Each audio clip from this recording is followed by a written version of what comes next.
Andy, it's been a long time coming, but men's football back here at Gig Lane on Saturday. I guess from your perspective and the players in there, it must be an almighty proud moment looking ahead to the weekend. Without a doubt, obviously we just finished training there, but we wanted to, make sure the players get a feel again for what it means for the club, for the people associated with the club, the volunteers, the people that are working here on a daily basis. It's not about individuals; it's about everyone together. And Saturday will, I've no doubt, show how together this town can be.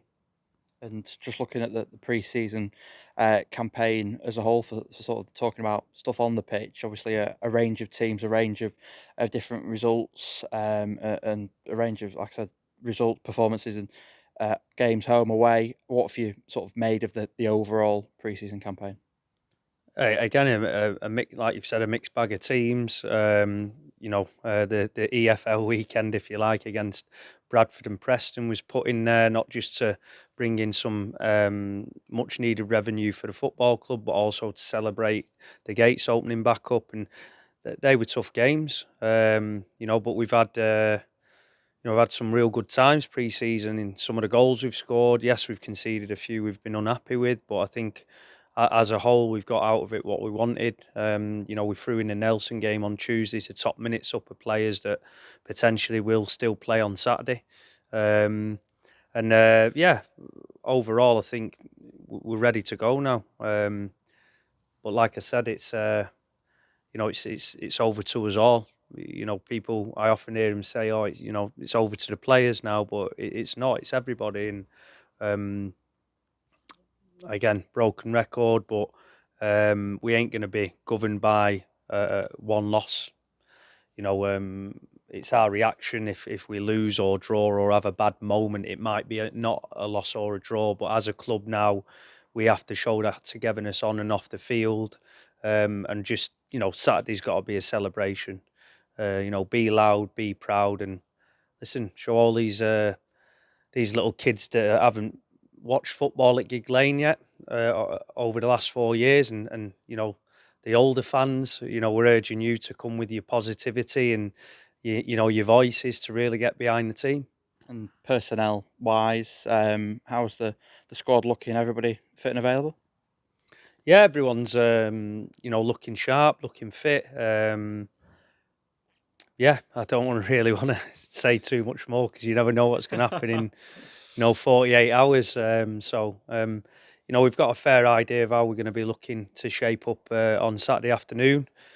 But again, it's one game here out of a season, which we want to be winning it, but we know it's not as easy as that. We've got to turn up and work as hard as we can and outwork the opponents. I mean, there's probably so many questions I could ask you about systems and tactics, but you don't want you don't want the opposition to be able to work that out before Saturday. But I guess I know you said to me in an interview for the program this week that you want it to be sort of positive play and sort of getting the ball on the ground and getting it out to wingers, and we've seen that throughout pre-season. And I guess that's the messages that you're going to be passing on to the players come Saturday afternoon.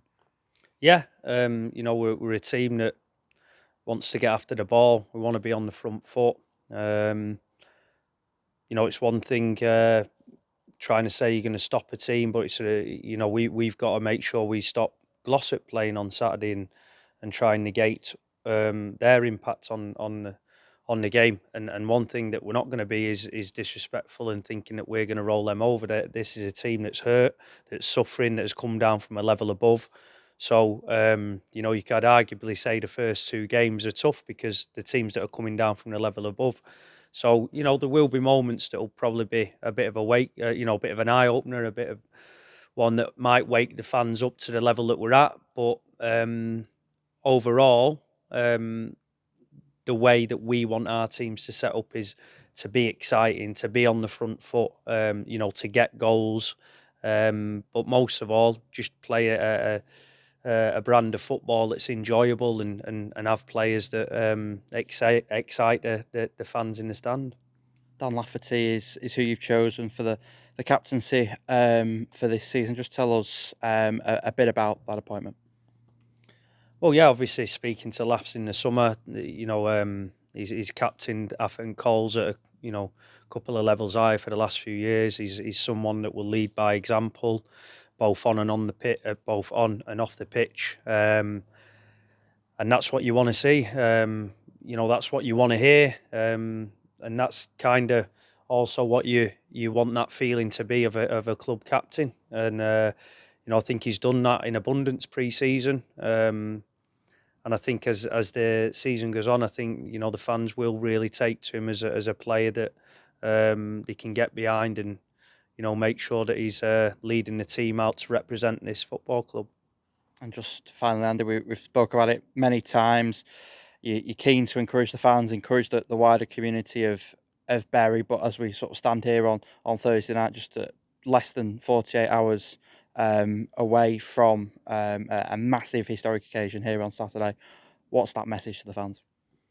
There's one ticket left, so you need to get down now and buy it. No, listen, I think it speaks for itself already, the amount of tickets that have sold for this game. And, my job and my staff's job and the players' job is to make everyone go away on a Saturday afternoon happy. Listen, sometimes you can win, lose or draw games convincingly in all them senses, but as I know the motto, what we want to live by, which is hard work conquers all, and if we work hard in games and we're consistent with that over a period of time, we want that success to be not just right for us as a football club, but for the wider community. Perfect. Cheers, Andy.